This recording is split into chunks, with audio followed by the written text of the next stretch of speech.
పేట వందనాలు తెలియజేస్తుంది. అందరికీ ప్రైజ్ లార్డ్, అందరికీ ప్రైజ్ లార్డ్. శక్తిగల దేవుడు, మహిమగల దేవుడు, మనం ఆరాధిస్తున్నటువంటి దేవుడు. నేను ఉపవాస కోడికలు ఉన్నప్పుడు ఇంటికి కూడా వెళ్ళను, మీకు తెలిసిన విషయమే. ప్రతిరోజు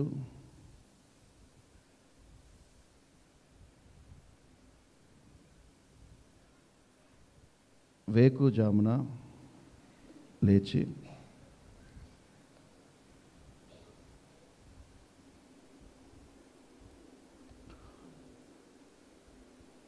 మూడింటి నుంచి 6 దాకా ఈ మందిరం అంతా మోకాళ్ళ మీద సంచరిస్తూ దేవుని సన్నిధిలో ఒక వాగ్దానాన్ని పొందుకొని బలపరచబడ్డ తర్వాతనే ప్రార్థనలో నుండి లేస్తాను. ఈరోజు ఉదయాన్నే కూడా నేను దేవుని సన్నిధిలో మోకాళ్ళ మీద తిరుగుతూ, ప్రభువా, ఈ ప్రాంతంలో కూర్చున్న వాళ్ళు ఏ దుఃఖంతో వస్తున్నారో, ఈ స్థలంలో కూర్చున్న వాళ్ళు ఏ దుఃఖంతో వస్తున్నారో, ఏ బాధతో వస్తున్నారో, ఏ వేదనతో వస్తున్నారో, ఏ కన్నీటితో వస్తున్నారో నాకైతే తెలియదు. కానీ ప్రతివారి కన్నీరు తుడిచే దేవునిగా నువ్వు ప్రత్యక్షమవు తండ్రి. ప్రతివారి బాధలు తొలగించే దేవునిగా నువ్వు ప్రత్యక్షమవు తండ్రి. ఇంటి దగ్గర, వ్యాపార స్థలంలో, ఉద్యోగ స్థలంలో అలసిపోయి సొలసిపోయి నిందల అవమానాలు అనుభవిస్తూ, వేదనల దుఃఖం అనుభవిస్తూ, కన్నీరు కారుస్తూ, కుటుంబాల్లో సమస్యలు, ఇటువంటి భయంకరమైనటువంటి పరిస్థితుల మధ్యలో కొట్టుమిట్టాడుతున్నటువంటి నీ ప్రజలు ఇక్కడికి వస్తారు ప్రభా. వాళ్ళు ఇక్కడ కూర్చోగానే నువ్వు ఆదరణ కలగచే ప్రభా. వారు ఇక్కడ కూర్చోగానే ఒక నెమ్మదిని కలగచే ప్రభా అని నేను ప్రార్థన చేస్తున్నప్పుడు ప్రతిసారి నేను ప్రార్థన చేసిన ప్రతిసారి దేవుడు ఏదో ఒక మాటతో మాట్లాడి నన్ను బలపరుస్తూ ముందుకు నడిపిస్తూ ఉంటారు. దేవుడు అంటున్నారు, ఒకప్పుడంటే గత సంవత్సరంలో, ఈ సంవత్సరంలో ఉపవాస ప్రార్థనలో నేను ప్రార్థన చేస్తున్నప్పుడు సర్వశక్తి గల దేవుడు నేను ఇక్కడ నివాసం చేస్తానని వాగ్దానం చేశారు. ఆ తర్వాత నా తేజోమహిమ నిలుచు స్థలముగా ఇక్కడ నేను ఉంచుతానని వాగ్దానం చేశారు. నేను మీ మధ్యలో నివాసం చేస్తానని వాగ్దానం చేశాను. నేను మీతో మాట్లాడటకు నేను ఇక్కడ దిగి వస్తానని వాగ్దానం చేశారు. ఇలా ఎన్నో వాగ్దానాలతోటి దాన్ని బలపరుస్తూ ముందుకు తీసుకొని వెళ్తూ ఉంటారు. దేవుడు నాతో కూడా ఈ ఉపవాస ప్రార్థనలో 2వ రోజులో కూడా ఒక వాగ్దానం చేశారు. అదేంటంటే,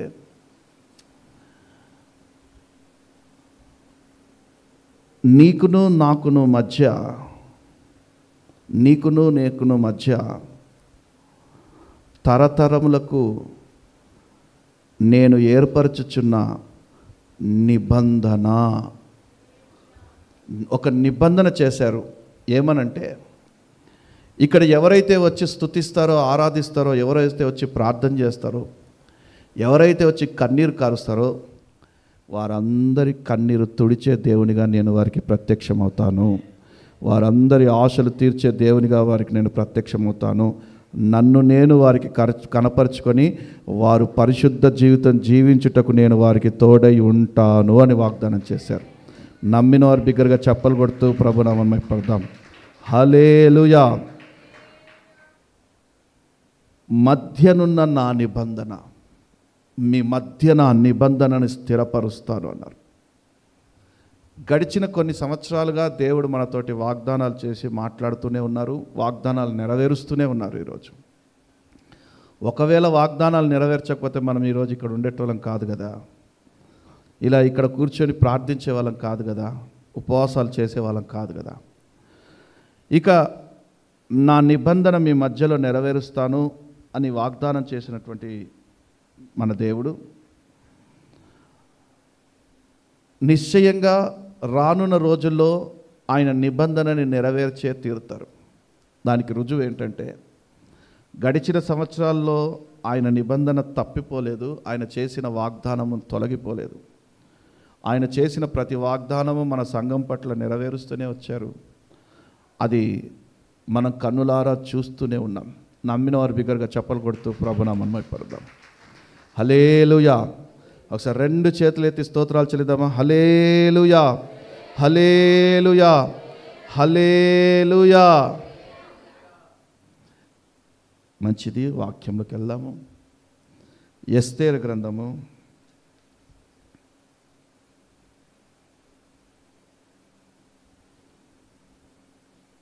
ఎస్తేరు గ్రంథము 5వ అధ్యాయము 2-3 వాక్యాలు తీసిన వారు బిగ్గరగా చదవండి. రాణి అయిన ఎస్తేరు ఆవరణములో నిలువబడి ఉండుట రాజు చూడగా ఆమె యందు అతనికి దయ పుట్టెను. రాజు తన చేతిలో నుండి బంగారపు దండమును ఎస్తేరు తట్టు చాపగా ఎస్తేరు దగ్గరకు వచ్చి దండం యొక్క కొన ముట్టెను. హల్లెలూయా. అందరు కలిసి చదువు, హల్లెలూయా.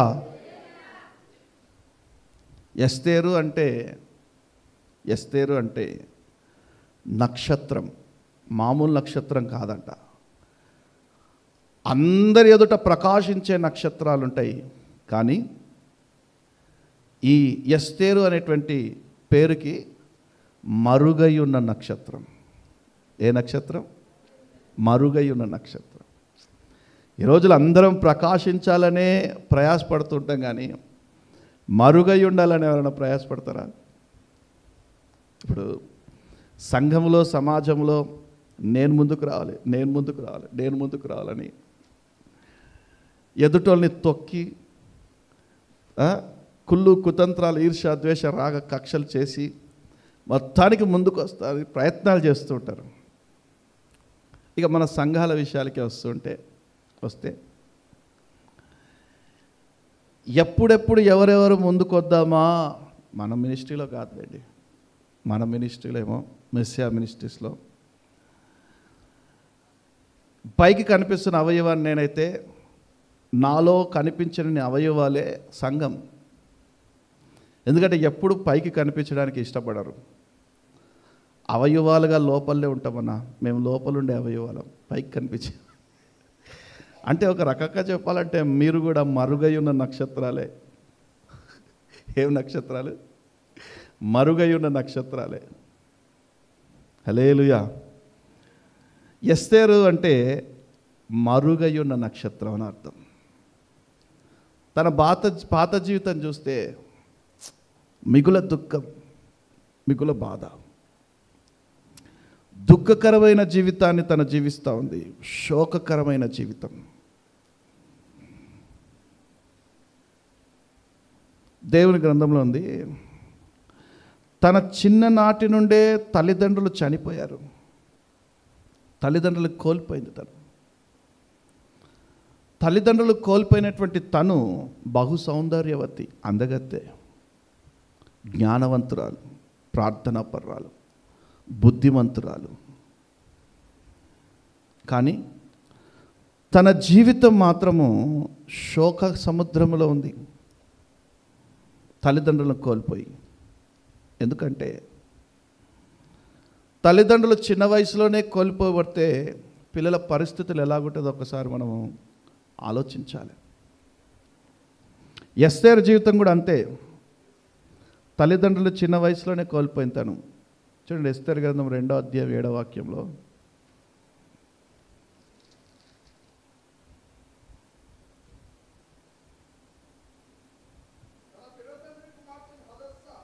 తన పినతండ్రి కుమార్తె అయిన హదస్సా అను ఎస్తేరు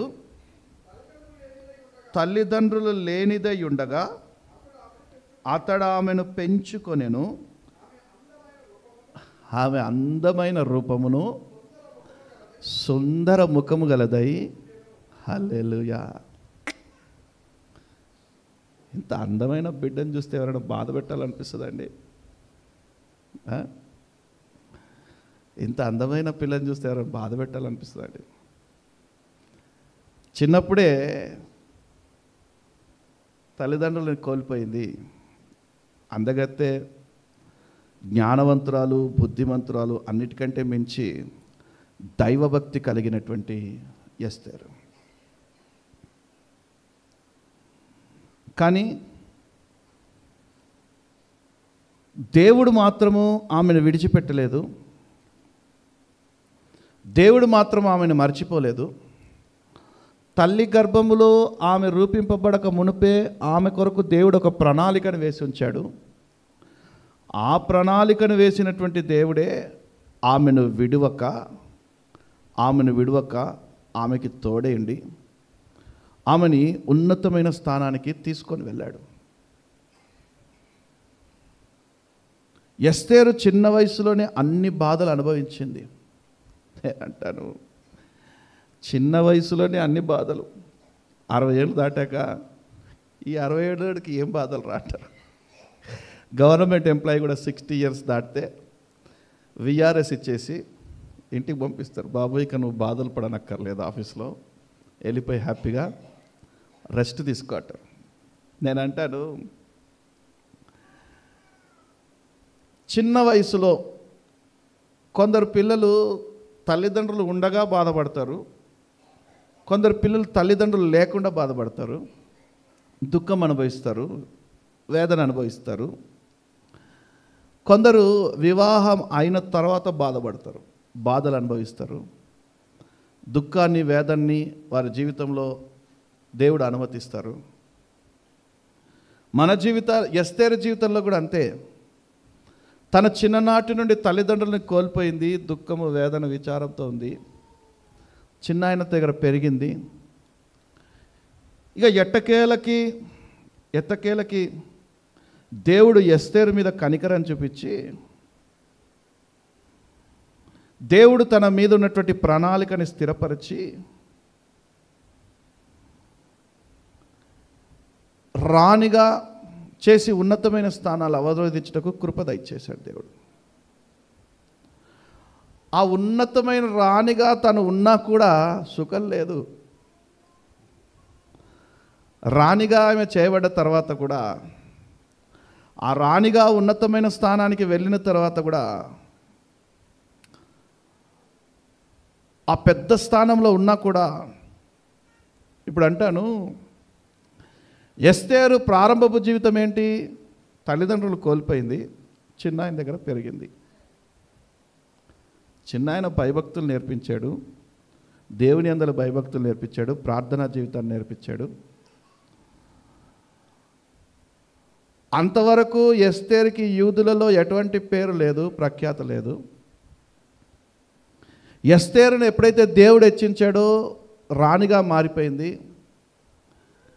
127 సంస్థానాలకి ఈమెనే అందగతి. ఇప్పుడు 127 సంస్థానాలకి, దేశాలకి ఈమెనే అందగతే, ఈమెనే ప్రథమ పౌరురాలు. అంతే కదా రాణి అంటే.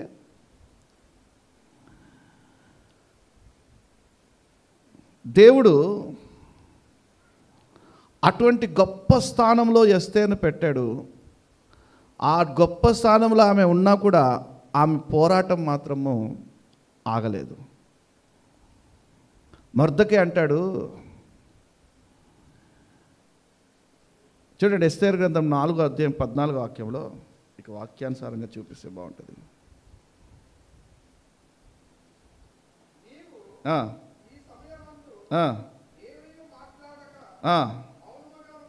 ఉన్న ఎడల యూదులకు మహా సహాయము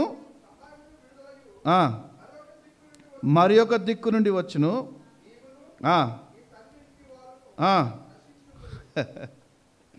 నేను అంటాను, మనం బాగుపడకపోయినా పర్లేదు, మన బిడ్డ బాగుండాలి కోరుకునే రకం మనుషులది.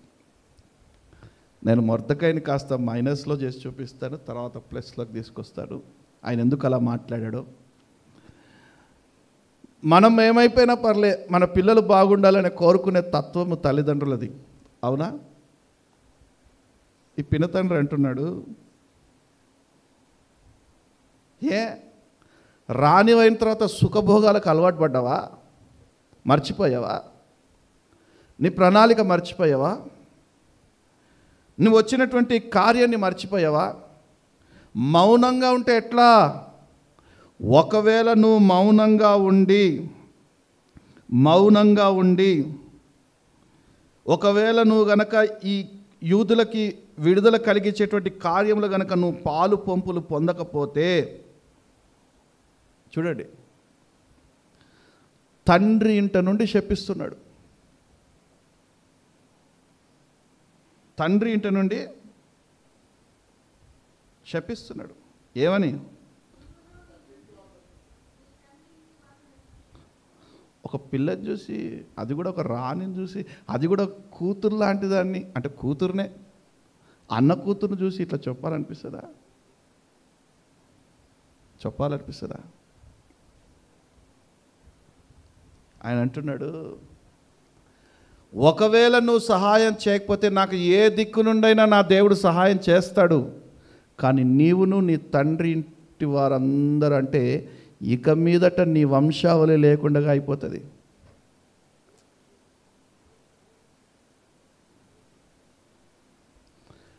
మన జీవితాల్లో కూడా ఎంత ఎదిగినా కొన్ని పోరాటాలు తప్పవు. వ్యాధి నిమిత్తమై, అవసరతల నిమిత్తమై సాతాను క్రియలు మన మీద, మరణము మనల్ని వెంబడిస్తూ ఉంటుంది. వ్యాధులు వెంబడిస్తాయి, అవసరతలు వెంబడిస్తాయి, సాతానుగాడి క్రియలు వెంబడిస్తాయి. ఇవేవి మనకు చెప్పకుండానే మన వెంబడిస్తూ ఉంటాయి. అవునా కాదా? శ్రమలు ఎప్పుడొస్తాయి? చెప్పొస్తాయా? ఇరుకులు ఎప్పుడొస్తాయి? ఒకవేళ శ్రమలు, ఇబ్బందులు, సాతాను క్రియలు నీకు చెప్పి వచ్చినా కూడా మరణం చెప్పి రాదు.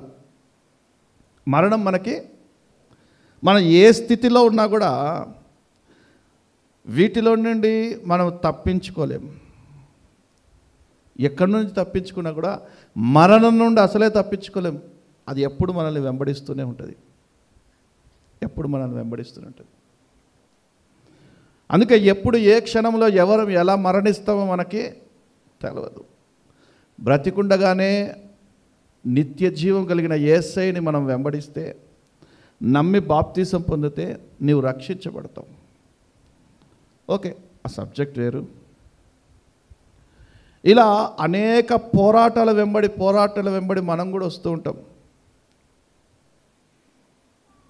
ఎస్తేర్ అంటుంది, నువ్వు ఇంత మాట అన్నాక మనిషి అన్నాడు ఎవడైనా చేయకుండా ఉంటాడా? ఇంత మాట అన్నాక ఉప్పు కారం తినేటోళ్ళు ఎవరైనా చేయకుండా ఉంటారా? నువ్వు నన్ను ఇంత మాట అన్నాక రోషం గల దాన్ని నేను చేయకుండా ఉంటానా? అదే మనమైతే, నన్ను ఇంత మాట అంటావా? నీ కోసం నేను ఇక్కడ దాకా వస్తే, నీ ప్రజల కోసం నేను ఇక్కడ దాకా వస్తే, నన్ను, నా కుటుంబాన్ని ఎంత మాట అంటావా? నువ్వు పో, చేయను, పో, ఏం చేసుకుంటావు చేసుకో. రాజు దగ్గరికి పోని, పో, ఏం చేసుకుంటావు చేసుకో, పో అని రివర్స్ మాట్లాడుతాం. కానీ ఎస్తేర్ అంటుంది, వెళ్ళి మీరు యూదులందరూ 3 రోజులు ఉపవాసం ఉండండి, నేను కూడా ఇక్కడ 3 రోజులు ఉపవాసం ఉంటాను. ఎందుకు? రాజు దగ్గరికి వెళ్ళాలి, అడగాలి, మనవులు చేసుకోవాలి. ఎవరి దగ్గరికి? రాజు దగ్గరికి వెళ్ళాలి, మనవి చేసుకోవాలి, విడుదల కోసం ప్రలాపించాలి, గోజాడాలి. ఇప్పుడు నేను అంటాను, ఆమె రానే కదా. మరి రాజు నొద్దకు పోవాలని ఆ మాట చదవండి, ఎక్కడుందా?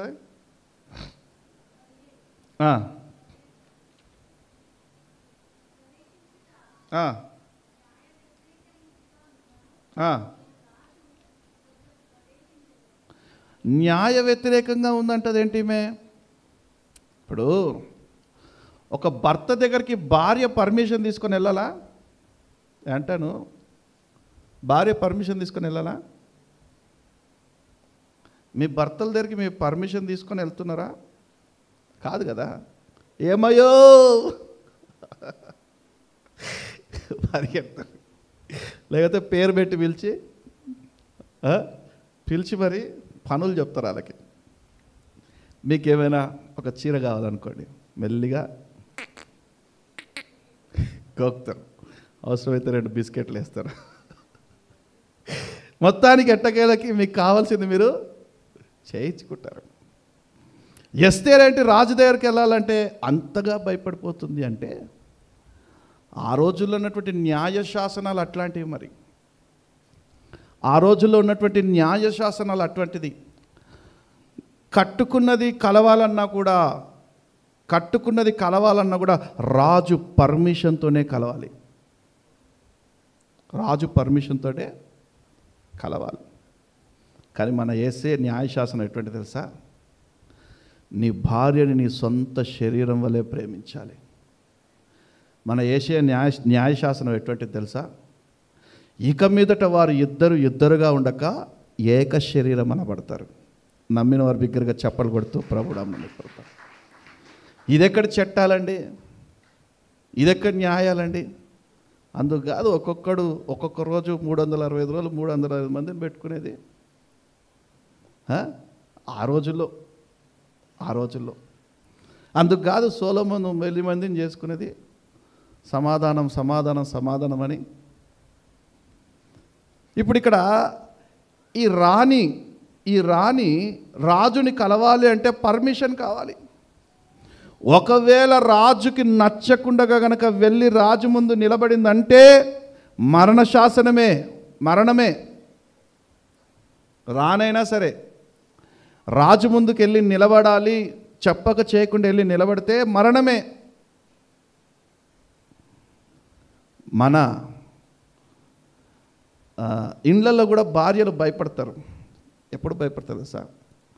భర్త నిద్రలో నుండి లేపడానికి భయపడతారు. వాడు బాగా పడుకున్నప్పుడు కనుక నువ్వు వెళ్ళి లేపావు అనుకో,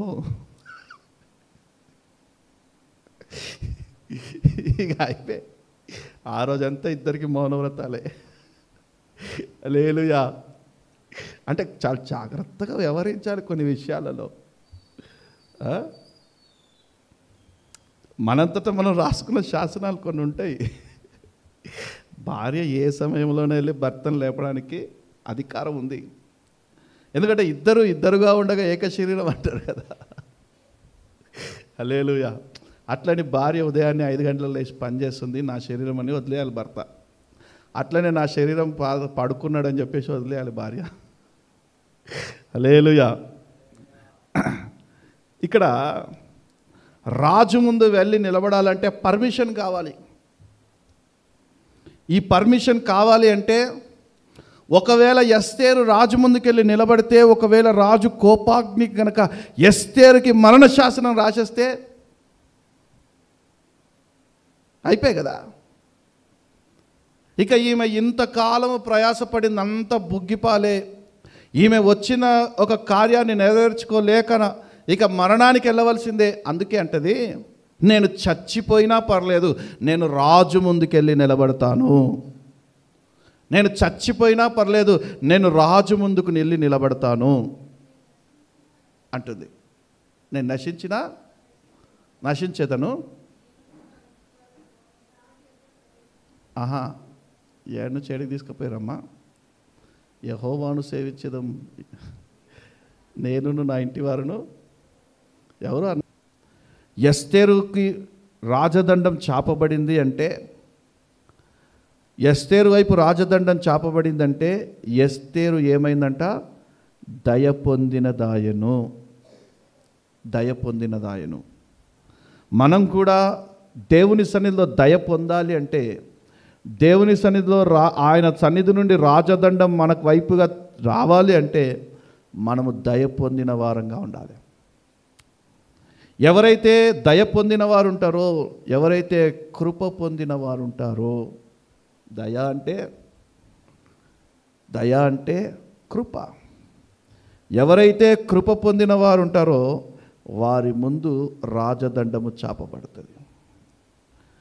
వృద్ధి చేసితివి పరిశుద్ధ జనముగా, నీ ప్రియమైన స్వాస్థ్యమును రద్దుపరచితివి ప్రతివాది తంత్రములను. నీ రాజదండముతో నీతి న్యాయములు చెరిగించు నా యేసయ్య నిత్య జీవార్థమైనది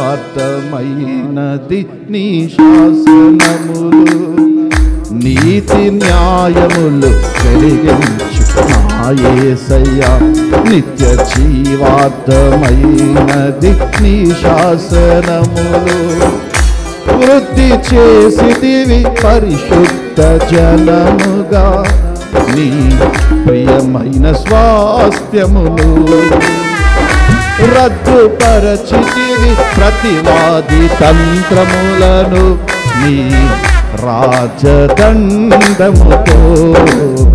నీతి న్యాయములు జరిగించు నా యేసయ్య నిత్య జీవార్థమైనది నీ శాసనములు. హల్లెలూయా. దేవుని శాసనాలను దాటుకొని దేవుని సన్నిధి నుండి మనం కృప పొందుకొని ఆయన రాజదండం మన వైపు చాపినప్పుడు శత్రువులు మన దగ్గర నుండి పారిపోతారు. శత్రువులు మన దగ్గర నుండి పారిపోతారు. రాజదండం మన వైపు చాపాలి అంటే, మనం కృప పొందిన వారిగా ఉండాలి అంటే ఉపవాస ప్రార్థన ప్రాముఖ్యం. ఈ ఉపవాస ప్రార్థనలో మనల్ని మనం జీరో చేసుకోవాలి. ఏం చేసుకోవాలి? అందుకే ఉపవాస ప్రార్థనకు పిలుపు. నినవే పట్టణస్థుల రాజు ఉపవాస ప్రార్థనకి పిలుపు అందినప్పుడు శ్రీమంతులు ఉన్నారు, సామంతులు ఉన్నారు, ధనికులు ఉన్నారు, వ్యాపారాలు చేసేవారు ఉన్నారు, గొప్ప గొప్ప వాళ్ళు ఉన్నారు. అందరూ అన్నిటినీ విడిచిపెట్టి, రాజు సైతము సింహాసనాన్ని విడిచిపెట్టి బూడిదలో కూర్చొని బట్టల్ని కాదు తమ హృదయాలను చింపుకొని ఉపవాస ప్రార్థన చేస్తూ ఉన్నారు. అందుకు కాదు రాజదండం వారి వైపు చాపింది, అందుకు కాదు నినవే పట్టణస్థులు అందరికీ కృప లభించింది, అందుకు కాదు నినవే పట్టణస్థులు అందరికీ దయ లభించింది. అవునా కదా? అందుకే నేను అంటాను, నీ వైపు రాజదండము చాపాలి అంటే, రాజు కనికరము నీవు పొందాలి అంటే మొదట నువ్వు జీరో కావాలి. ఉపవాస ప్రార్థనలో నువ్వేం కావాలి? జీరో కావాలి. నాకు వ్యాపారాలు ఉన్నాయి, నాకు ఉద్యోగాలు ఉన్నాయి, నాకు చేతి పనులు ఉన్నాయి, మా ఆఫీస్లో లీవ్ ఇయ్యరు. అందుకే చెప్పాను, రోగం వచ్చిందంటే లీవ్ పెడతారు. దేనికి? స్వస్థత పొందుకోవడం కొరకు, హాస్పిటల్కి వెళ్ళడం కోసం. ఇంట్లో పెళ్ళిళ్ళు పేరంటాలు ఉన్నాయంటే లీవ్లు పెడతారు. ఎందుకు? వివాహం జరుగుట కొరకు. లేకపోతే అలసటగా ఉంటే లీవ్ పెడతారు. మీ ఇష్టం వచ్చినప్పుడు లీవ్ పెడతారు. కానీ దేవుని కృప పొందుకోవడానికి, దేవుని రాజదండం మన దగ్గర చాపడానికి, దేవుని యొక్క కరుణ మనం పొందుకోవడానికి మనం దేవుని సన్నిధిలో ఉపవాసము ఉండం. ఎస్తేర్ అంటది, మీరందరూ 3 రోజులు ఉపవాసం ఉండండి, నేను కూడా ఇక్కడ నా చెలికత్తెలతో 3 రోజులు ఉపవాసం ఉంటాను అనిందా? ఉపవాసం ఉందా? రాజు సన్నిధికి వెళ్ళిందా? రాజు తన శాసనాలని సైతము తన యొక్క ఒక ఆజ్ఞని సైతం పక్కకు పెట్టి రాజదండం ఎస్తేరు వైపు చాపాడు కదా. మరి మనం ఆరాధించే దేవుడు, మనం ఉపవాస ప్రార్థన చేస్తున్నాము అంటే మనల్ని కనికరించకుండా విడిచిపెడతాడా? ఆయన రాజదండం మన మీద చాపకుండా విడిచిపెడతాడా? మా గమ్మున ఎందుకున్నారు? కొట్టండి గట్టిగా, హల్లెలూయా. మనం కూడా కనికరము పొందిన వారం, కృప పొందిన వారం, దయ పొందిన వారంగా ఈ ఉపవాస ప్రార్థనలో మారుతుముగాక. కటిక ఉపవాసం మన కోసం, మన పిల్లల కోసం, మన కుటుంబం కోసం, భర్త కోసము, వ్యాపారం కోసము, ఎదుగుదల కోసము, చేతి పని కోసము, ఉద్యోగాల కోసము, అభివృద్ధి కోసము, నీ అవసరతల కోసము రాజదండము నీ వైపు ఆయన చాపాలి. ఆయన రాజదండము చాపాలి అంటే నీవు ఉపవాసం ఉండి ఆయన ముందు నిలబడాలి. అప్పుడు ఆయన రాజదండం నీ వైపు చాపుతాడు. ఆయన బిగ్గరగా చెప్పలు కొడుతూ ప్రభునామాన్ని పడతాం. మన దేవుడు రాజదండం చాపాలి అంటే ఎస్తేరులాగా నీవు నేను సమస్తాన్ని విడిచిపెట్టి జీరోగా మారాలి. ఒక సున్నా అయిపోవాలి. రాత్రి భయంకరమైన దోమలు, మామూలు దోమలు కాదాయి. మీకు కరిస్తే మాత్రం డెంగ్యూ మలేరియాలే. టెస్టులకే లక్షల రూపాయలు పెట్టుకోవాలి. మీరు టెస్టులకే 1000 పెట్టుకోవాలి. ఇక్కడ పడుకున్నానా, ఈ లేచి చూసేసరికి హాఫ్ అన్ అవరే ఇలా పడుకుని లేచి చూసేసరికి ఇవన్నీ దోమలు వచ్చి నిలుగుతున్నాయి. తీసి చూస్తే ఇంత లావు దద్దులైపోయినాయి. సాతానుగాడు అంటుండు, నీకు ఇది అవసరమా? ఏసీ గది ఉంది, 20,000 పరుపు ఉంది, నీకంటూ సపరేట్ బెడ్రూమ్ ఉంది, నువ్వు వీడికి వచ్చి పడుకోవడం అవసరమా అంటే ఉపవాస ప్రార్థనలో 0 గమ్మన్నాడు రా దేవుడు. అందుకే 0 వీడికొచ్చి పడుకోడా. నేను నమ్మిన వారు బిగ్గరగా చెప్పలు కొడుతూ ప్రభునామం విప్పడదాం. హల్లెలూయా. అదేందో ఇంత వర్షాలు పడుతున్నటువంటి వేళలో కూడా వేడిగుంది. గదిలో ఈ ఉపవాస ప్రార్థనలకు అన్నీ సిద్ధమయ్యి వచ్చా. నా గదిలో ఏసీ కూడా ఫిట్ చేసుకొని ఆ ఏసీ వాడికి అరే చాలా చల్లగుండాలరా, వేడిగా ఉంటుంది, ముందే నిద్ర ఏదో 1-2 గంటలే పోతాను, ఉపవాస ప్రార్థనలు ఎక్కువగా పోను, ఎక్కువ ధ్యానంలో ఉంటాను, ప్రార్థన చేసుకుంటూ ఉంటాను, బైబిల్ చదువుకుంటూ ఉంటాను, కాబట్టి ఏసీ ఉంటే కాస్త బాగుంటుందని అన్న వాడితోటి. అంటే చేశాడు కూడా పాప 2 రోజులు కష్టపడి. ఎందుకంటే ఈ అడవి ప్రాంతంలో హైదరాబాద్ నుంచి ఇంత దూరంలో ఏసీ మెకానిక్ రావాలంటే మామూలు మాటన. ఒక ప్లంబర్ రాడండి ఇంత దూరము. ఒక ప్లంబర్ ఏంచినా ఒక పెయింటర్ రాడు ఇంత దూరము. ఎందుకంటే గత 2 నెలల నుంచి ప్రయాసపడుతున్నాడు ఈ పెయింటింగు, ఈ లైటింగు, ఈ ఫాల్ సీలింగ్ ఇవన్నీ. ఒక ఎలక్ట్రీషియన్ రాడు, అమ్మ అంత దూరమా అంటాడు.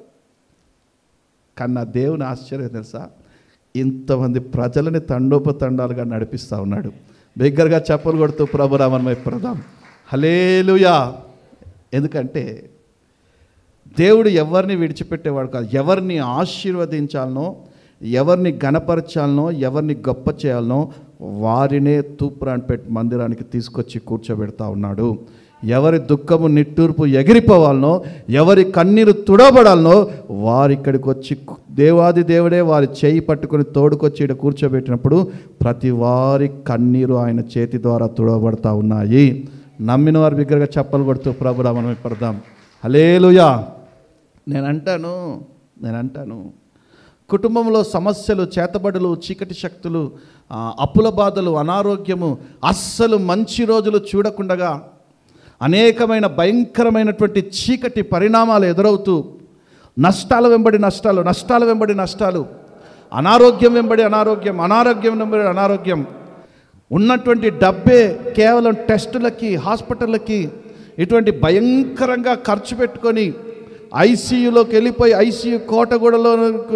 ఐసీయూలోకి వెళ్ళిపోయి, ఐసీయూ కూడా కాదండి, వెంటిలేటర్లోకి వెళ్ళిపోయి ఆ వెంటిలేటర్లో నుండి ఒక్కసారి మెస్సియా ప్రార్థన మందిరానికి వెళ్ళి నేను నిన్ను స్తుతిస్తాను ప్రభువా అని అనగానే ఐసీయూ కోటగోడలు కూల్చివేసి నిన్ను ఇక్కడికి తీసుకొచ్చి కూర్చోబెట్టి ఆయన స్తుతించేవారిగా చేస్తూ ఉన్నారు దేవాది దేవుడు. నమ్మిన వారికి బిగ్గరగా చప్పట్లు కొట్టి ప్రభువా మరణ పడకలో నుండి కూడా లేపుకొచ్చి, నువ్వు మరణ పడకలో ఉన్నా కూడా ప్రభువా మెస్సియా ప్రార్థన మందిరం తూప్రాన్పేటకి వెళ్ళి నేను నిన్ను స్తుతిస్తాను ప్రభు అను. గొప్ప దేవునిగా ఆయన నీకు ప్రత్యక్షమై, ఆరోగ్య ప్రదాతగా నీకు ప్రత్యక్షమై, నీకు ఆరోగ్యాన్ని కలగజేసి తీసుకొచ్చి ఇక్కడ కూర్చోబెడతాడు ఆయన. అలా చేశాడు కాబట్టే చెప్తున్నా. వ్యాపారాల్లో లాస్ వచ్చేసి ఇక మేము ముందుకు వెళ్ళలేము, మా బ్రతుకు అయిపోయింది, బంధువులు, స్నేహితులు, రక్త సంబంధికులు అందరూ ఇక వీడి పని అయిపోయిందిరా అన్నారు సంఘస్థులకి. ఎప్పుడైతే దేవుని మందిరానికి మెస్సియా ప్రార్థన మందిరానికి వచ్చి కూర్చొని ఇక్కడ ఊడవడం తుడవడం ప్రారంభించారో, ఏ నోటితో అన్నారో ఆ నోర్లే గణపరచడం ప్రారంభించాయి. ఆ నోర్లే గొప్ప జనాంగంగా ఉన్నతమైన స్థానంలో చూస్తూ ఉన్నారు. ఈరోజు నమ్మిన వారి బిగ్గరగా చప్పలు కొడుతూ ప్రభు నామమున పడదాం. హల్లెలూయా. అంత శక్తిగల కార్యాలు జరిగించే దేవునిగా ఇక్కడ ఆయన నివాసం చేస్తూ ఉన్నాడు. నా కోసం ఒక మందిరాన్ని కట్టించండి, నేను మీ మధ్యలో నివాసం చేస్తాను, నేను మీకు దేవుడని ఉంటాను, మీరు నాకు ప్రజలై ఉంటారని వాగ్దానం చేసిన దేవుడు తన వాగ్దానాన్ని మరువక నేటి వరకు ఆయన మందిరంలో నివాసం చేస్తూనే ఉన్నారు, ప్రజల మధ్యలో సంచరిస్తూనే ఉన్నారు. ఆయన నమ్మిన వారి బిగ్గరగా చప్పలు కొడుతూ ప్రభునామమున పడదాం. హల్లెలూయా. ఉపవాస ప్రార్థనలో ఇన్ని ఘన విజయాలున్నాయి. ఉపవాస ప్రార్థనలో ఇన్ని ఘన విజయాలున్నాయి. అందుకే ఎస్తేరుని హిడెన్ స్టార్ అన్నారు. హిడెన్ స్టార్ అంటే మరుగయున్న నక్షత్రం. మరుగయున్న నక్షత్రం. మొన్న ఒక మీటింగ్కి వెళ్ళా. ఆ మీటింగ్స్లో అంట పాస్టర్ అమ్మ ఫోటో వేయలేదంట. ఎవరి ఫోటో? పాస్టర్ అమ్మ ఫోటో వేయలేదంట. పాస్టర్ అమ్మ మీటింగ్కి రాలే. మళ్ళీ పాస్టర్ వెళ్ళి బతిలాడి, వేస్తా లేవే నీకోసం, ఓ పక్క కొట్టేస్తా లేవే అంటే అప్పుడు వచ్చి నిలబడి పాట పాడుతుందావే. మనం ఎలా ఉండాలి? మరుగై ఉన్న నక్షత్రాల వలె ఉండాలి. అప్పుడే గణపరచబడతాం. అప్పుడు ఎస్తేరు మరుగై ఉన్న నక్షత్రమే. కానీ ఈరోజు అందరిలో ప్రకాశిస్తున్నటువంటి నక్షత్రం, అందరి ఎదుట ప్రకాశిస్తున్నటువంటి నక్షత్రం. హల్లెలూయా. చూడండి, మన కోసము దేవాది దేవుడు ఈ 2వ రోజు ఉపవాస ప్రార్థనని ప్రారంభించాడు. దేవాది దేవుడు ఈ 3వ రోజు అంటే రేపు సాయంత్రం ఉపవాస ప్రార్థన ముగించే లోపు తన రాజదండాన్ని మన వైపుగా చాపుతారు. మన మీద కనికరం చూపి దయ చూపించి మన మీద ఆయన రాజదండాన్ని చాపుతారు. సింహాసనములో నుండి ఆయన రాజదండము వెలువడుతుంది. హల్లెలూయా. రాజదండం. మొన్న మోడీ గారు కూడా ఢిల్లీకి వెళ్ళినప్పుడు, ఎక్కడది రాజదండం ఎత్తి, ఆ కాలంలో అది ఇప్పుడు కాదులే, రాజదండం ఎత్తి బంగారుతో చేయబడుతుంది. అది దేంతోటి? బంగారుతో చేయబడుతుంది. అది మీరు కొట్టి చూడండి గూగుల్లో, మోడీ రాజదండం అంటే తీసి చూపిస్తాడు. హల్లెలూయా. విశ్వాసముతో ఉపవాసం చేయాలి, కార్యాలు జరుగుతాయి. నేను ఉపవాసం చేస్తే నా దేవుడు నా కోసం రాజదండాన్ని దింపుతాడు అని విశ్వాసంతో ఉపవాసం చేయాలి. ఏదో గుడ్డిలో మెల్లలాగా ఉపవాసం కాదు, అందరూ చేస్తున్నారు కదా అని ఉపవాసం కాదు. నేను ఉపవసిస్తే నా దేవుడు నా కోసం కార్యాలు చేయగల సమర్థుడు. ఉపవాసముతో ఉన్నప్పుడు నేను ఆయనతో సహవాసం చేస్తాను. ఆయన సహవాసానికి పిలిచిన దేవుడు నమ్మదగినవాడు. ఎస్తేరుని ఏలాగైతే రాజు పిలిచాడో అలాగున నన్ను కూడా ఆయన పిలుస్తాడు. నా బాగోతలు అడుగుతాడు, నా దుఃఖం ఏంటో అడుగుతాడు, నా విచారం ఏంటో అడుగుతాడు, నేను కన్నీరు ఎందుకు కారుస్తున్నాడో నన్ను అడుగుతాడు ఆయన. ఎవరు నన్ను హింసిస్తున్నారో, ఎవరు నన్ను బాధ పెడుతున్నారో, ఎవరు పదే పదే మాటల చేత నన్ను సూటిపోటి మాటలు అంటూ ఉన్నారో, ఎవరెవరైతే నన్ను హేళన చేస్తూ ఉన్నారో, ఈ ఉపవాసము ద్వారా ఆయన గదిలోకి నన్ను పిలుస్తాడు. నా రాజు నన్ను పిలుస్తాడనే ఒక దృఢ నిశ్చయంతో ఉపవాసం చేయాలి. సంఘములో ఉపవాసాలంటే మామూలు అనుకుంటున్నారా? మీ ఇంట్లో ఉపవాసాలు చేసినట్టు అనుకుంటున్నారా? సంఘములో ఉపవాసం చేయడము, సంఘమంతా కలిసి ఉపవాసం చేయడం అంటే మీ ఇంట్లలో మీ అవసరతల నిమిత్తమై చేస్తున్నటువంటి ఉపవాసం వంటిది అనుకుంటున్నారా? కాదు. ఒక గొప్ప ప్రణాళిక.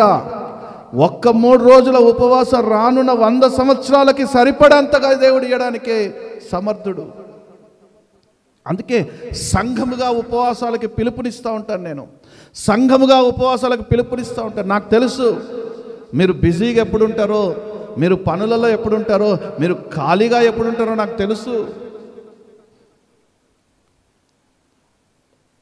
నేనేమి మిమ్మల్ని 21 రోజు రండి, 51 రోజు రండి, ఇక అట్టయితే ఈయనే స్కెలిటన్లు అయిపోతారు మీరు.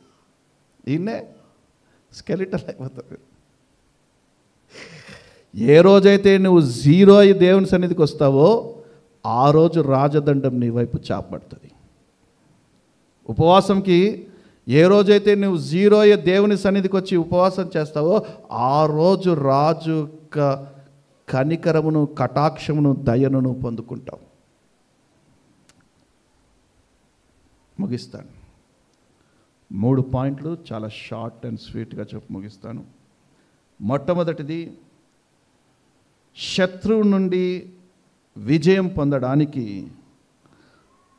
రాజదండము ఆయన చాపుతారు. మన శత్రువుల నుండి మనం విజయం పొందడానికి ఉపవాసం ఉండాలి. అప్పుడు ఆయన రాజదండం చాపుతాడు. ఎస్తేరు గ్రంథం 3వ అధ్యాయం 11వ వాక్యం.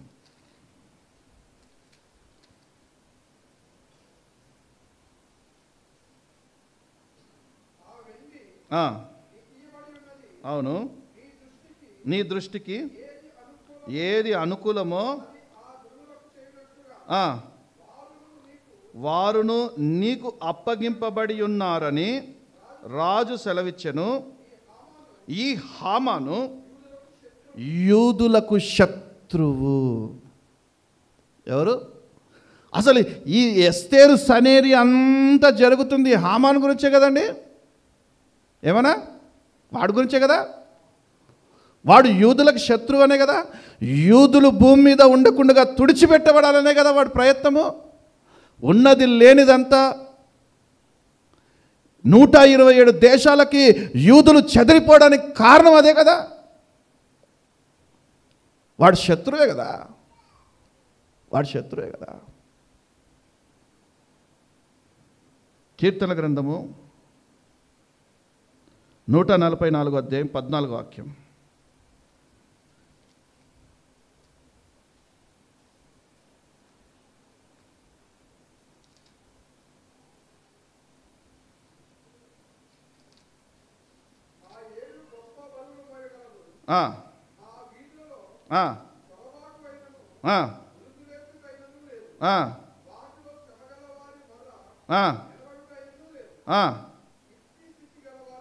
ఇట్టి స్థితి గలవారు ధన్యులు, యెహోవా తమకు దేవుడుగా గల జనులు ధన్యులు. ఇది యూదుల యొక్క పరిస్థితి. ఆ రోజుల్లో యూదుల యొక్క పరిస్థితి ఇది. మా ఎడ్లు గొప్ప బరువులు మోయగలవి, మా వీధులలో చొరబడుటనైనను ఉరుకుటకైనను వాటిలో శ్రమగల వారి మొర వినబడుటకైనను లేదు. ఇట్టి స్థితి గలవారు ధన్యులు. ఏ మార్గము లేదు. కానీ యెహోవా దేవునిగా ఎంచుకున్న జనులు ధన్యులు. యెహోవా తమకు దేవుడిగా గల జనులు ధన్యులు. ఎందుకంటే వీటన్నిటి నుండి ఆయన విడిపిస్తాడు. శత్రువు ఎవరిని మింగుదుమా ఎవరిని మింగుదుమా ఎవరిని మింగుదుమా అని వాడు పదే పదే పదే పదే చూస్తున్నాడు. ఈ హామాను అనేటువంటి శత్రువు కూడా యూదులను అందరినీ మింగాలని చూస్తున్నాడు. ఒక్కసారి మింగి అరగొట్టుకుందామనే. ఎరా హామాను, ఒక్కసారి యూదులనందరిని మింగి అరగొట్టుకుందామనే.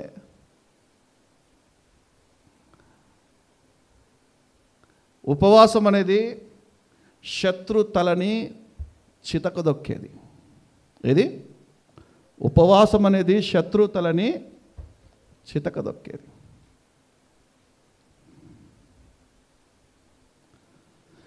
ఉపవాసం అనేది శత్రువుతలని చితకదొక్కేటువంటి ఒక ఆయుధం. నీకోసము నువ్వు ఉపవసించి ప్రార్థన చేసినప్పుడు, రాజదండము నీకోసము దేవుడు చాపినప్పుడు శత్రువు నీ మధ్యలో నుండి పారిపోతారు. నమ్మిన వారు బిగ్గరగా చప్పలు కొడుతూ ప్రభునామం వైపడదాం. హల్లెలూయా. ఎస్తేరు గ్రంథం 7వ అధ్యాయము 9-10 వాక్యాలు.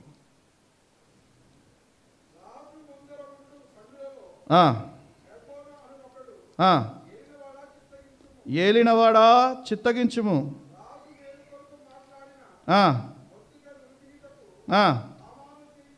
ఆమాను చేయించిన 50 మురల ఎత్తుగల ఉరికొయ్య ఆమాను ఇంటి యొద్ద నాటబడి ఉన్నదనగా రాజు హల్లెలూయా. ఏమైంది ఇప్పుడు? శత్రువు ఏ ఆయుధాన్నైతే తయారు చేశాడో అదే ఆయుధం వాడి మరణ శాసనంగా మారిపోయింది. అర్థమైందా? శత్రువు నిన్ను అణచివేయాలని, నిన్ను మాటు వేయాలని, నిన్ను పదే పదే హింసిస్తూ, భయపెడుతూ, భయభ్రాంతులు చేస్తూ ఏ కార్యాల నిమిత్తమైతే నీవు భయపెడతా ఉన్నాడో ఉపవసించి ప్రార్థన చేయి, అదే కార్యాల నిమిత్తం వాడు చచ్చిపోతాడు.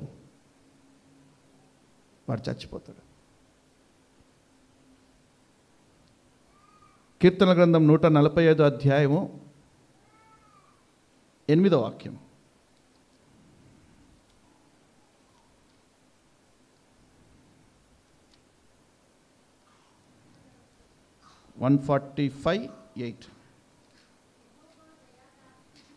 హల్లెలూయా. యెహోవాను దేవునిగా అంగీకరించిన ప్రజలు ధన్యులు. ఆయన ఎవరు అంటే దయాదాక్షిణ్యము గలవాడు, దీర్ఘశాంతుడు, మహా కృపాతిశయం గలవాడు, అందరికీ ఉపకారం చేయవాడు. 6వ వాక్యంలో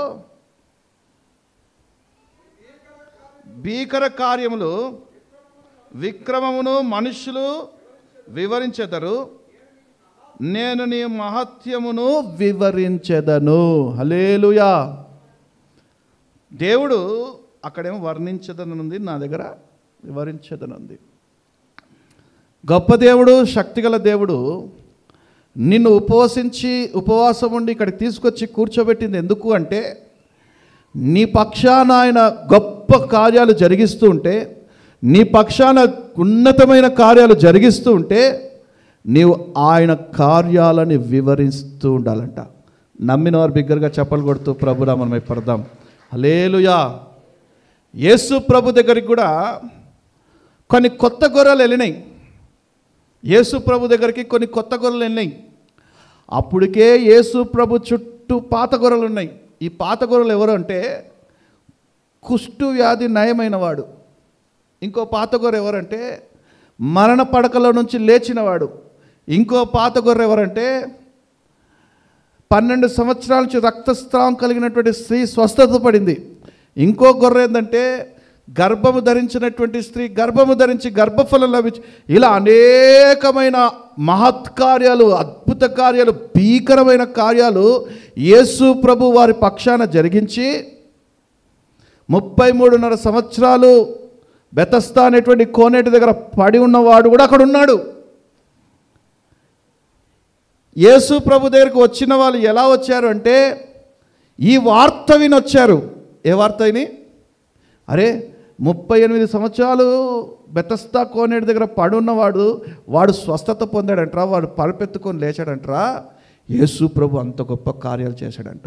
అరే మరణ పడక మీద పండుకొని ఉన్నవాడిని జస్ట్ ఇట్లా తాటగానే వాడు దిగ్గున లేచి కూర్చున్నాడంటరా, చచ్చిపోయిన వాళ్ళు సైతం లేచి నిలబడ్డాడరా అని ఒక సాక్ష్యం బయటకు వెళ్ళింది. ఇంకో సాక్ష్యము 12 సంవత్సరాల రక్తస్రావం కలిగిన స్త్రీ మోషే ధర్మశాస్త్ర ప్రకారంగా పాలెము వెలుపల ఉన్నటువంటి స్త్రీ ఈరోజు పాలెము లోపలికి రావడానికి గల కారణం ఏంటి అంటే ఆ స్త్రీ యేసయ్య వస్త్రపు చెంగును తాకి స్వస్థత పొందిందంట్రా అని ఇలా అనేక సాక్ష్యాలు బయటికి వెళ్ళినాయి. ఆ సాక్ష్యాలు వెళ్ళిన వాళ్ళందరూ యేసు ప్రభు దగ్గరికి వచ్చారు. అర్థమవుతుందా? ఆ సాక్ష్యాలు విన్న వాళ్ళందరూ యేసు ప్రభు దగ్గరికి వచ్చారు. యేసు ప్రభుని చూశారు. మనసారా ఆయనతో మాట్లాడుకున్నారు. ఇక ఒకసారి ఆడ కూర్చొని ఒక రౌండ్ ఇట్లా వేస్తూ ఉన్నారు. యేసు ప్రభు చుట్టూ ఎవరున్నారు అంటే స్వస్థత పొందుకున్న వారు ఉన్నారు, మరణ పడక నుంచి లేచిన వారు ఉన్నారు. ఇలా అనేకమైన సాక్ష్యాలు వీరు ఏదైతే విన్నారో సాక్ష్యాలు చెప్పిన వారిని ఇప్పుడు కన్నులారా చూస్తున్నారు. హల్లెలూయా. మన దేవుడు మహత్కార్యాలు చేయవాడు, భీకరమైన కార్యాలు చేయవాడు, మన పక్షాన తన రాజదండాన్ని చాపువాడు. ఈ ఉపవాస ప్రార్థనల తర్వాత మీరు చెప్పేటువంటి సాక్ష్యాలు, దేవుడు మీ పక్షాన జరిగించినటువంటి అద్భుత కార్యాలు, ఆశ్చర్యమైన కార్యాలు, మీ పక్షాన ఆయన చాపినటువంటి రాజదండము, మీ కొరకు దేవుడు చేసినటువంటి ఉన్నతమైన కార్యాలు మీరు సాక్ష్య రూపంలో చెబుతూ ఉంటే మీ సాక్ష్యము భూదిగంతముల వరకు చేరి విన్నవారు ప్రతివారు వచ్చి దేవుని మందిరంలో మెస్సియా ప్రార్థన మందిరంలో కూర్చుంటే ఆ రోజు యేసే పక్కన సాక్ష్యం చెప్పిన వారు చెప్పిన వారిని ఎలాగైతే చూశారో మిమ్మల్ని అలా ఆశ్చర్యచకితులుగా చూడబోతా ఉన్నారు కొత్త ప్రజలు. నమ్మిన వారు బిగ్గరగా చప్పలు కొడుతూ ప్రభునామమున పడదాం. అందుకే దేవుడు మీ పక్షాన చేసినటువంటి గొప్ప కార్యాలు వివరించండి, సాక్ష్య రూపంలో చెప్పండి. సాక్ష్యం ఎలా చెప్పాలో నేర్చుకోండి. నేను వాక్యం చెప్తే ఈ 4 గోడలే, మహా అంటే ఈ రాష్ట్రం వరకే, కానీ మీ సాక్ష్యాలు భూదిగంతముల వరకు చేరుతుంది. దేవుడు మీ పక్షాన చేసిన గొప్ప కార్యాలు, అద్భుత కార్యాలు సాక్ష్య రూపంలో మీరు చెబితే సాక్ష్యాలు భూదిగంతం వరకు చేరుతుంది. ఎందుకంటే ఆయన్నే అంటున్నాడు, మీరు యూదయ సమరయ గలిలయ దేశమంతటా నాకు మీరు సాక్షులయ్యుందురు. మన భారతదేశం వరకు మాత్రమే తీసుకుంటే మీరు కన్యాకుమారి నుండి కాశ్మీర్ నుండి కన్యాకుమారి వరకు ఈ భూప్రపంచం అంతా మీ సాక్ష్యము విస్తరించునుగాక, మీ సాక్ష్యము చేత అనేకులు పట్టబడుదురుగాక, మీరు చెప్పబోతున్నటువంటి సాక్ష్యాల ద్వారా అనేకులు క్రీస్తులోకి వచ్చుదురుగాక, యేసే క్రీస్తుని నిజదైవమని అంగీకరించి నమ్మి బాప్తిసాలు పొందుదురుగాక. ఏది నా వాక్యం ద్వారా కాదు, మీ సాక్ష్యాల ద్వారా జరగాల కార్యాలు. నేను అదే అడుగుతున్నా దేవుని, మీ సాక్ష్యాల ద్వారా అట్టి గొప్ప కార్యాలు జరిగించాలి దేవాది దేవుడు. ఒక ఎస్తేరు 3 రోజులు ఉపవాస ప్రార్థన నుండి ఆమె సాక్ష్యము ద్వారా యూదులందరూ రక్షించబడ్డారు. నేనేమో 3 రోజులు ఉపవాస ప్రార్థననా, గుండె గుబేలు అనుకుంటే రాజు సన్నిధికి వెళ్ళనా, రాజు ఏమంటాడో అనుకున్నా, మరణ శాసనం రాసేస్తాడేమో అనుకున్నా, అయినా పర్లేదని వెళ్ళానా, రాజు గదిలో నుండి నాకు మరణ శాసనం వస్తుంది అనుకుంటే రాజదండం వచ్చింది, రాజుతో కూడా ఉండేటువంటి అనుభవం నాకు వచ్చేసింది అని చెప్తుంది ఆమె సాక్ష్యం. దేని కొరకు వచ్చింది అంటే 3 రోజులు ఉపవాస ప్రార్థన ఉండడం ద్వారా వచ్చింది అంటుంది. అంతగా సాక్ష్యం చెప్పగలుగుతారా? అంతగా సాక్ష్యాలు చెప్పగలుగుతారా? చూద్దాం. రాజదండం మన వైపు చాపితే ఏమొస్తుంది? శత్రువుల నుండి ఘన విజయం కలుగుతుంది, అఖండ విజయం కలుగుతుంది. లూకా సువార్త 18వ అధ్యాయము 7వ వాక్యం. లూకా సువార్త 18వ అధ్యాయం 7వ వాక్యం. దేవుడు దివారాత్రులు నన్ను గూర్చి మొరపెట్టుకొనుచుండగా వారకు న్యాయము తీర్చడా, ఆయన వారికి త్వరగా న్యాయము తీర్చును. హల్లెలూయా. రాజదండము నీ వైపు చాపితే నీకు న్యాయము జరుగుతుంది. ఎస్తేరు వైపు న్యాయదండం చాపబడింది రాజు సముఖము నుండి, యూదులందరికీ న్యాయం జరిగింది. దేవుని సన్నిధిలోండి ఈ ఉపవాస ప్రార్థనలో నీ వైపు న్యాయదండం చాపినట్టయితే నీకు న్యాయము జరుగుతుంది. శత్రువులు నీకు విరుద్ధంగా మాట్లాడారేమో, నీ మీద లేనిపోని వదురుబోటు మాట్లాడారేమో, నీ మీద పుకార్లన్నీ లేపుతూ మాట్లాడుతున్నారేమో, కానీ నీ వైపు న్యాయం ఉందేమో. శత్రువు నీకు అన్యాయమే చేయాలని చూస్తూ ఉన్నాడేమో. దేవుడు అంటున్నారు, రాజదండం నీ వైపు చాపబడితే నీకు త్వరగా న్యాయం జరుగుతుంది. హెచ్కేల్ గ్రంథం 19వ అధ్యాయం 11వ వాక్యంలో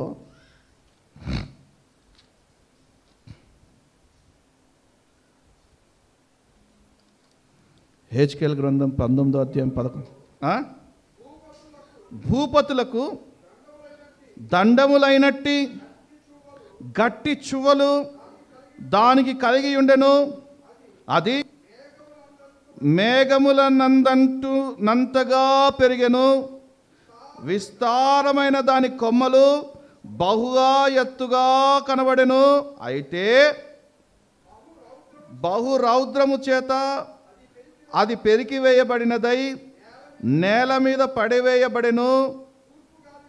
తూర్పు గాలి విసరగా దాని పండ్లు వాడెను, మరియు దాని గట్టి చువ్వలు తెగి పడిపోయి అగ్ని చేత కాల్చబడెను.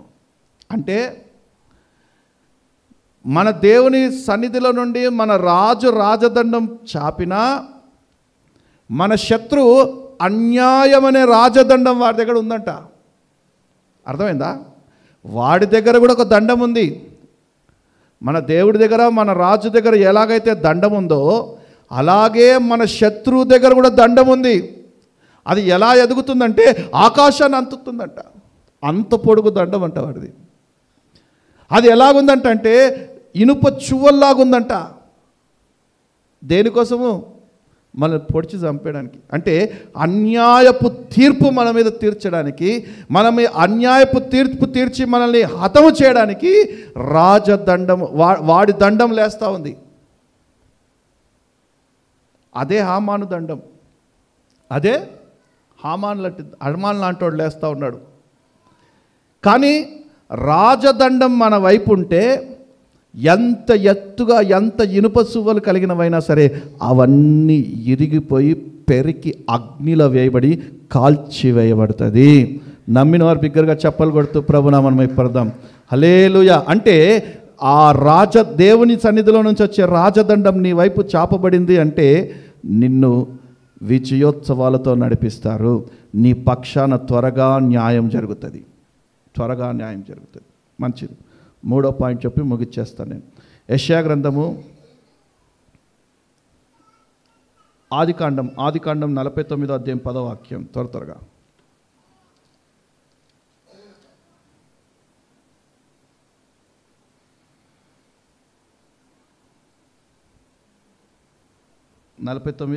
షీలోహు వచ్చే వరకు దండము తొలగదు. హల్లెలూయా. ఈ దండం ఎప్పటి వరకు తొలగదంట అంటే సమాధానకర్త వచ్చు వరకు, అంటే మన యేసయ్య వచ్చు వరకు మన మధ్యలో ఉన్న దండము తొలగదు. హల్లెలూయా. ఈ దండము మనల్ని ఎల్లవేళలా కాపాడుతూనే ఉంటుంది. ఈ దండము ఎల్లవేళలా మన పక్షాన న్యాయం తీరుస్తూనే ఉంటుంది. ఈ దండము ఎప్పుడు మన శత్రువులని లయపరుస్తూ ఉంటుంది, మనల్ని విజయోత్సవాల వైపు ఊరేగిస్తూనే ఉంటుంది. ఇది యాక్చువల్లీ ఈ ఆదికాండం యూదాకి చెప్పబడినది. యూదాకి చెప్పబడినటువంటి ఒక వార్త. ప్రార్థించేవారికి, స్తుతించేవారి మధ్యలో ఎప్పుడు ఈ రాజదండం ఉంటూనే ఉంటుంది. ప్రార్థించేవారికి, స్తుతించేవారికి వారి మధ్యలో ఎప్పుడు ఈ రాజదండము ఉంటూనే ఉంటుంది. అంటే నువ్వు ప్రార్థనలో ఎక్కువ గడపాలా, ఆయన స్తుతించే సమయాన్ని నువ్వు ఇంకా పెంపొందించాలా. ఎవరైతే ఎక్కువగా ప్రార్థన చేస్తారో, ఎవరైతే ఎక్కువగా దేవుని స్తుతిస్తూ ఉంటారో వారి మధ్యలో ఈ దండం ఉంటుంది. తొలగిపోని ఒక దండాన్ని నా దేవుడు మీ మధ్యలో ఉంచుతాడు. దావీదు ప్రార్థన చేసినట్టుగా, స్తుతించినట్టుగా, దానియేలు ముమ్మార్లు ప్రార్థన చేసినట్టుగా మనం ప్రార్థనలో అనునిత్యము గడిపినట్టయితే ఈ దండము మనలో నుండి, మన మధ్యలో నుండి తొలగిపోదు. ఎంతవరకు అంటే అభిషక్తుడు దిగి వచ్చేంతవరకు, క్రీస్తు యేసు రెండవ రాకడ, రహస్య రాకడ వచ్చేంతవరకు మన మధ్యలో నుండి దండము తొలగిపోదు. అభిషేకం పొందినటువంటి మీరు అభిషేకం పొందినటువంటి మీరు భయపడనక్కరలేదు. ఎందుకంటే మన మధ్యలో రాజదండం ఉంది. ఏ విషయం గురించి భయపడే అవసరం లేదు, ఎందుకంటే మన మధ్యలో రాజదండం ఉంది. అది మన శత్రువులని లయపరిచేది, మనకి న్యాయము తీర్చేది, అది ఎప్పుడూ మనతో కూడా ఆదరణకర్తగా ఉండేది. అది హల్లెలూయా. ప్రార్థన చేసుకుందాం. పరిశుద్ధ దేవుడు ఈ మాటలన్నీ మన విడికిల్లో ఫలభరితంగా నింపి ఆశీర్వదించునుగాక. ప్రార్థన చేసుకుందాం. ప్రార్థన. హల్లెలూయా, హల్లెలూయా. పరిశుద్ధ దైవమా నీకు స్తోత్రములు, కృపగల రాజా నీకు స్తోత్రములు, రాజాది రాజా నీకు స్తోత్రములు, కృపా సత్య సంపన్నుడా నీకే స్తోత్రములు, సర్వశక్తిగల దేవా నీకే స్తోత్రములు. ఈరోజు ఎస్తేరు స్థానంలో నువ్వున్నావు, రాజు స్థానంలో మన తండ్రి అయిన దేవుడు ఉన్నాడు. రాజు స్థానంలో మన యేసయ్య ఉన్నాడు. అడుగు, ఎస్తేరు రాజును అడిగినట్టుగా నువ్వు అడుగు. హల్లెలూయా, హల్లెలూయా, హల్లెలూయా, హల్లెలూయా. స్తోత్రమయ్యా, స్తోత్రం నాయనా, స్తోత్రం ప్రభువా. నీ రాజదండం మా మధ్యలో నిలుపుతానన్నావు ప్రభువా. ఎస్తేరు నా తండ్రి ప్రభువా, కనికరము పొందినదై, దయ పొందినదై నా తండ్రి, రాజు సన్నిధిలో నుండి రాజదండము తన వైపుగా చాపబడింది. అది సమాధానానికే కానీ ప్రభువా, కోపాగ్నికి కాదు నా తండ్రి. ప్రభువా, 3 రోజులు ఉపవసించి ప్రార్థన చేసినప్పుడు ఎస్తేరుకి, తన జనాంగానికి గొప్ప ఘన విజయాన్ని కలగజేసావు తండ్రి. శత్రువుని లయపరిచావు ప్రభువా, శత్రువులపై విజయాన్ని కలగజేసావు తండ్రి. నాయనా, నీ సన్నిధికి మేము వచ్చిన్నాం ప్రభువా. నాయనా, మమ్మల్ని మాటు వేయాలన్న శత్రువులు, మనల్ని పడేయాలన్న శత్రువు, మమ్మల్ని మింగుదామని ఆచిస్తున్న శత్రువు యేసు నామములో లయమైపోదురు కాక. గొప్ప ఘన విజయాన్ని కలగజేయి ప్రభా, గొప్ప విజయాన్ని కలగజేయి తండ్రి. నీకు స్తోత్రాలు చెల్లిస్తున్నాం ప్రభా.